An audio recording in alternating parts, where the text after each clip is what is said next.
Let's speak now to Tebogo Khaas, who is with the Public Interest SA, and he's the chair there. Tebogo, thank you so much for your time. We've seen these exchanges from the beginning. It looked like at some point things would get quite tense. Yesterday, things got also quite heated. Let's talk about your impressions since this process started on that particular front. How has it been? Let's take one step back. Members of Parliament represent you and I and everybody else. And they are there because they are constitutionally mandated to undertake, to carry out their duties. And their duties is to, in this instance, to create an to hold an impeachment inquiry on the Chapter 9, head of the Chapter 9 institution, as in the Public Protector, Office of the Public Protector.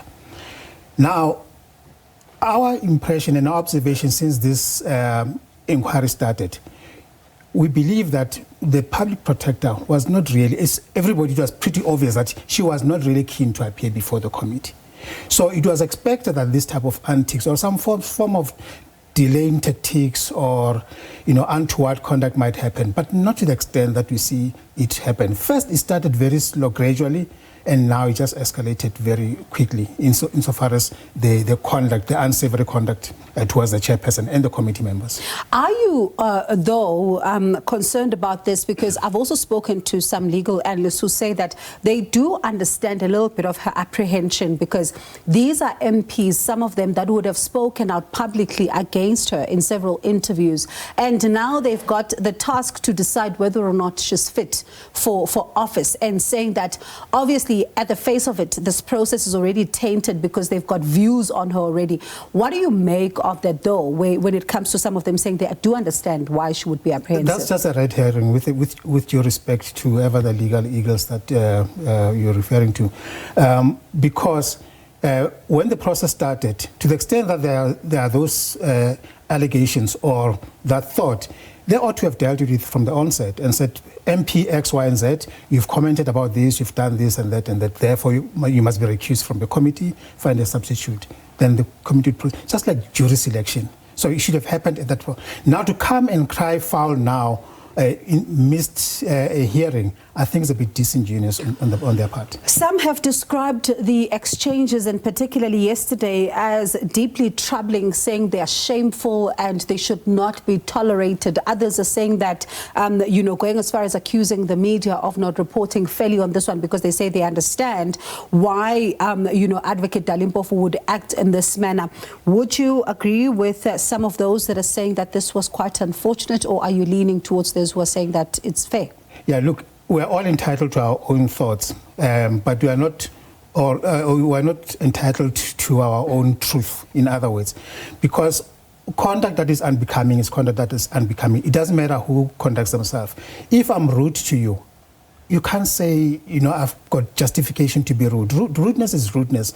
Advocate Mpofu was just rude to the chair. He has been rude to the chair all along. And if he had issues with the chair of the committee or with the committee in total, there are processes or procedures that you ought to have followed to ensure that he escalates that or he pursues some redress of sorts. But none of that has been forthcoming. Instead, what you've seen is condescending attitude of him, and attitude that really shouldn't be expected of a senior senior advocate as he is. So I take it you understand then why there are now calls by some of the MPs for him to be investigated, especially when you look at how they're saying that he was threatening the chair.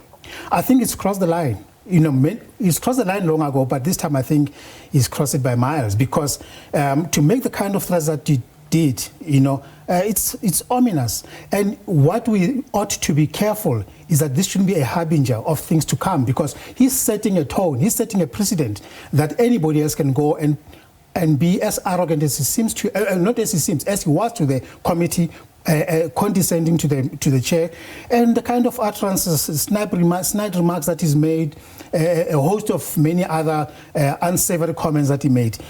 He's long crossed not only the ethical line, but even the line of decency.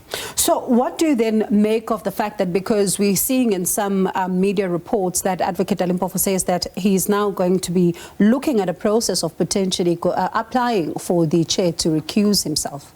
Well, I'm not a legal person, so I do not know what avenues or recourses are available for him. But certainly if there is such recourse, he's entitled to do that. But he's not entitled to insult anybody or to be rude to anybody. And if he does that, certainly he must do it. They're entitled to doing that. But what we know for a fact is that there's been just delaying tactics. Even now, you can see that there's just delaying tactics. We had a public protector who was ululating and dancing and, just on Sunday. Was it Saturday when the news came from the Western Cape High Court? Friday. Not Saturday. In fact, it was, no. Okay, the ruling itself, Agit came out in the week. Yes. And then she had said that on Saturday, then she was going to go to the office. Yes. Oh, yeah, of course. But yes, on Friday they were ululating. A day or two later, 2 days later, we've got somebody who's so ill that they cannot avail themselves for a hearing. So you're not convinced that she's not well? It's not my space. I want to believe, I have no reason to trust otherwise. But the point I'm trying to make that even when she was in fine fettle, she didn't utter a word before the committee. He's been advocating Mpofu, who's been doing all the talking. And to the extent that he had already said he'd met in the morning, he ought to have been able to know what it is that he ought to be advancing in terms of cross-examining on that particular day. I suppose, and I'm listening to what you're saying about her not uttering a word, you are potentially then maybe leaning towards what Parliament was doing here in the beginning when they were saying that she needs to appear. But the Western Cape High Court then said she's got the right for legal representation. And there were concerns that should she get legal representation, how much of what she's got to say will be heard by the committee, or it will only be, her legal representatives that will do the talking. So I suppose you are leaning towards the fact that you wanted her to be able to represent herself. No, she's perfectly entitled to be represented. And I think that is a right that we believe that we ought to accord anybody else who's facing such a process such as this one. So you need to be able to make sure you get all the legal representation that you need, because it's a very serious matter. I mean, she's here fighting for her own career. She's here fighting to make sure that she maintains her position and make sure that she doesn't leave with a tainted record after vacating office, especially if she's going to be found guilty and therefore removed. So I think it's a serious matter. So I would support the view that she ought to have been represented as she is. There's something that you mentioned in the beginning about members of Parliament and their conduct and how it affects us as ordinary South Africans. When we see what is going on in the inquiry right now, of course there has been quite a lot of work being done in terms of witnesses being cross-examined and all of that, but the side shows, as some have described them, what do they do when it comes to the public's confidence, in this particular process? They erode trust in the institution of Parliament. They erode trust in the democratic experiment that we are all about, and they erode trust in even the legal profession itself, because they actually say, is that what lawyers actually do? We grew up thinking lawyers who magian. All they do is just to tell lies. But we know that that's not what lawyers are all about. Lawyers are there to serve a purpose and to make sure that they actually vindicate you and my rights, to make sure that we actually enjoy all the constitutional protections that we have. So, but when we see this type of conduct, where you see the lawyer realizing that the facts are not on their side, the law is not on their side, they don't only bang the table, but they even issue invectives to the chair. This is regrettable. And it's not what the public ought to be seeing, because the young girl, the young boy out there who are aspiring to be lawyers one day, this is not the kind of conduct they want to be imbibing from the elders. They want to be able to see lawyers who comport themselves with the kind of decency and professionalism that we've gotten to know. We've got from George Busisiwe, now retired Deputy DP Seneke, Advocate Ishmael Smenya, Senior Counsel Maleka, and so forth. We cannot even count one instance where, they raised their hand or the fingers or pointed the finger at the chair of a tribunal that is competently appointed by the statutes. So listening to you, avoid degeneration at all cost. Absolutely. Thank you so much for your time. We do appreciate it.